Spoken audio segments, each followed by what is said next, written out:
जय श्री श्याम। ओम श्री वीर धनुर्धर बारबिकाय नमः।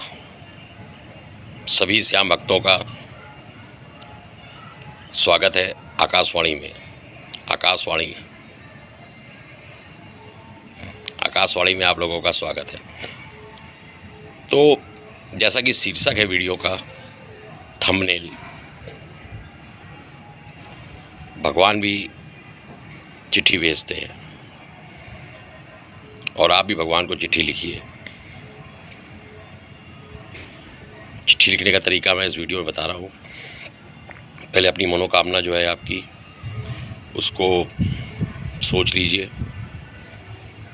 एक मनोकामना है या एक से अधिक है, और उनको प्रायोरिटी वाइज, वैसे तो मनोकामना एक ही बहुत है, एक से ज़्यादा भी हो सकती हैं, तो उनको अपने दिमाग में सोच लीजिए कि क्या क्या मनोकामनाएं हैं।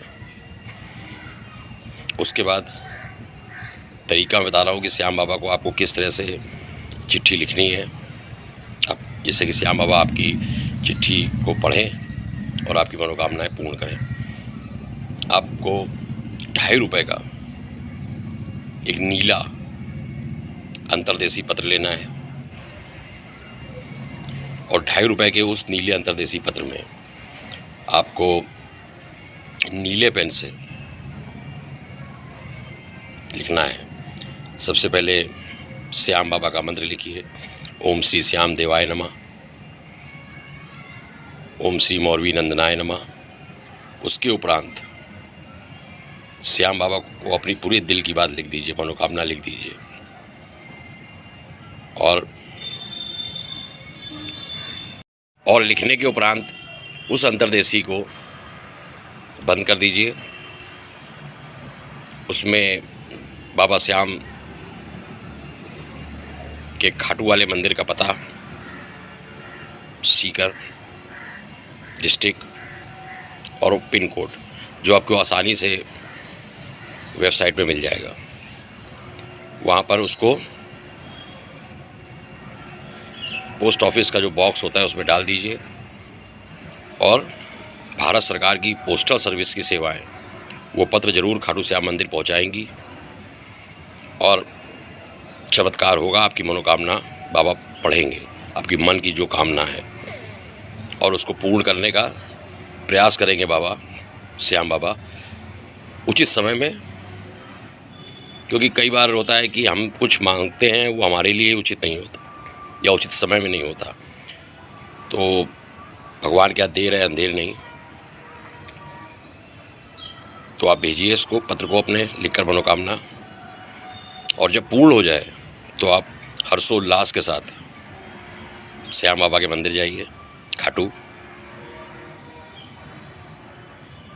वहाँ आपका श्याम बाबा का प्रभाव स्वागत करेगा। अब आपको थोड़ा प्रयास करना पड़ेगा, अपने क्षेत्र का पोस्ट ऑफिस ढूंढना पड़ेगा, और ₹2.5 खर्च करके एक अंतर्देशी नीले रंग का खरीदना पड़ेगा,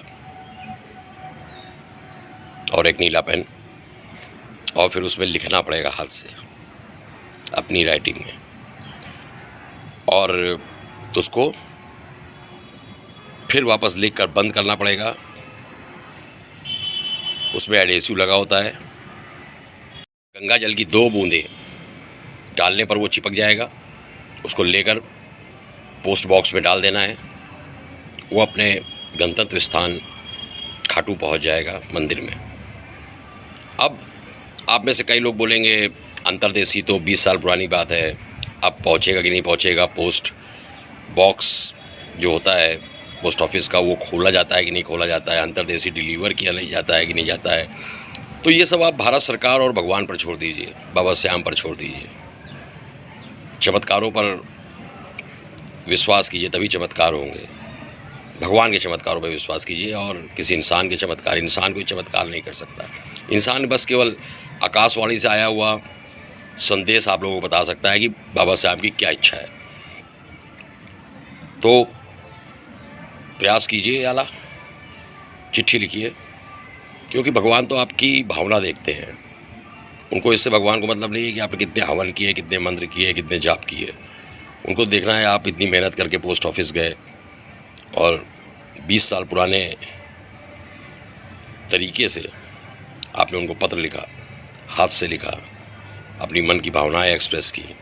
तो भगवान को तो इससे मतलब है और निश्चित ही आपकी मनोकामना पूर्ण होगी। आप प्रयास कीजिए। जो व्यूअर्स हैं वो कहेंगे वैज्ञानिकता की बात कि इससे क्या होगा, तो उनके लिए भी मेरे पास जवाब है। सबसे पहले तो मैं ये बताऊं कि हमको कृतज्ञ होना चाहिए, ग्रेटिट्यूड एक्सप्रेस करना चाहिए। हम आपसे बात कर रहे हैं, आप मुझे सुन रहे हैं, मेरी बात सुन रहे हैं, और इसके लिए मैं बहुत कृतज्ञ हूँ गूगल का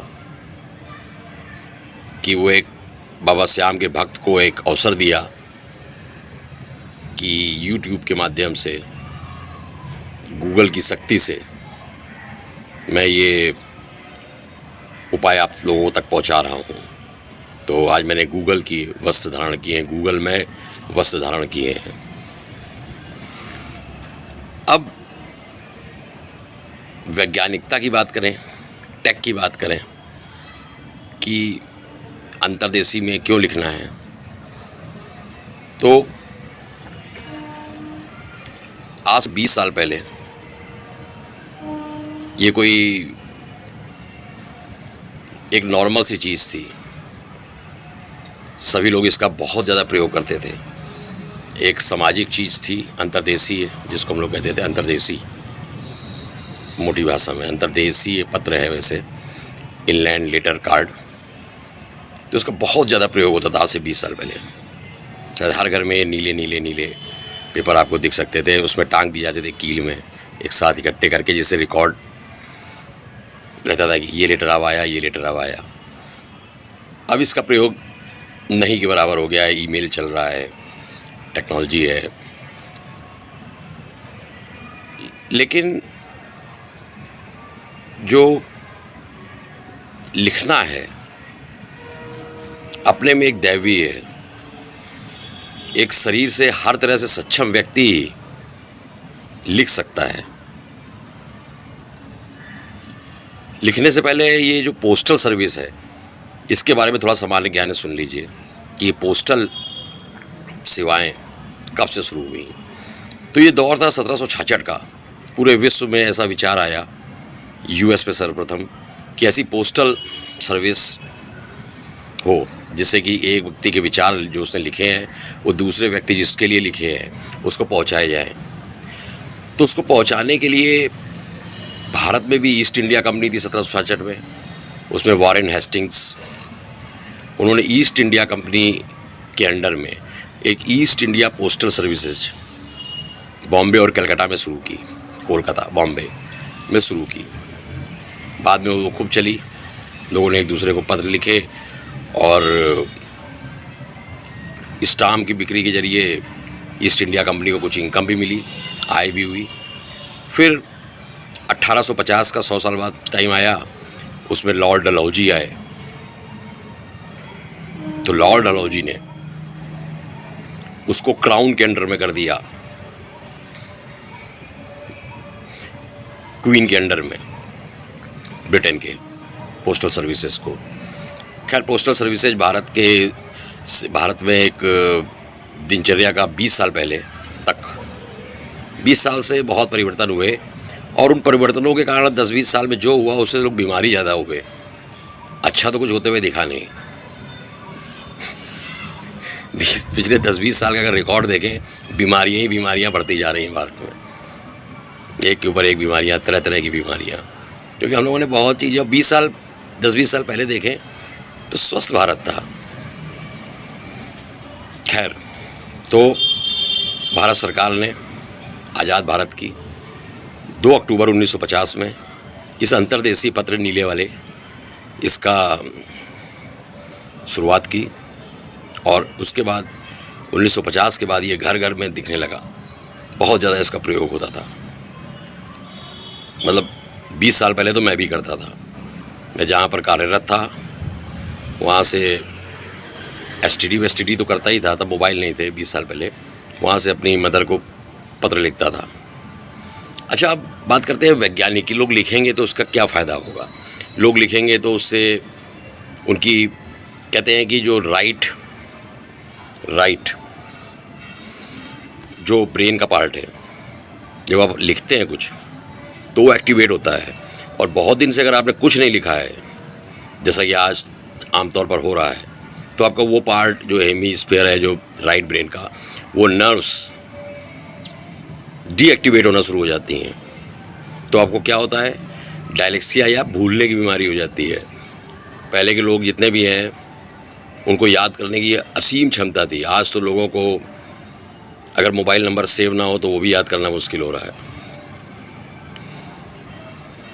और बहुत कुछ याद रखने की तो बात ही छोड़ो, या लंबे समय तक याद रखने में मुसीबत हो रही है।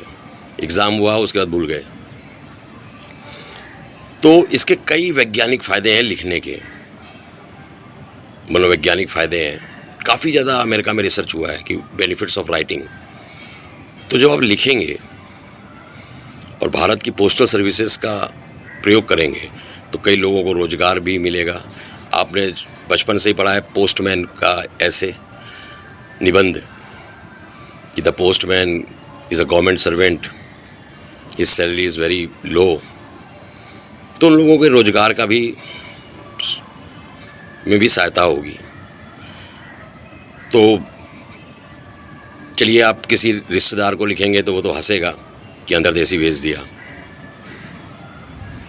लेकिन अपनों को पत्र लिखना चाहिए हाथ से। और जो लोग क्रिएटिविटी के कार्य में संलग्न हैं उनको तो लिखना ज़रूर चाहिए हाथ से, जिससे कि उनकी जो क्रिएटिविटी सेल्स हैं ब्रेन की, वो डेवलप हो। तो लिखिए बाबा को पत्र। चिट्ठी आई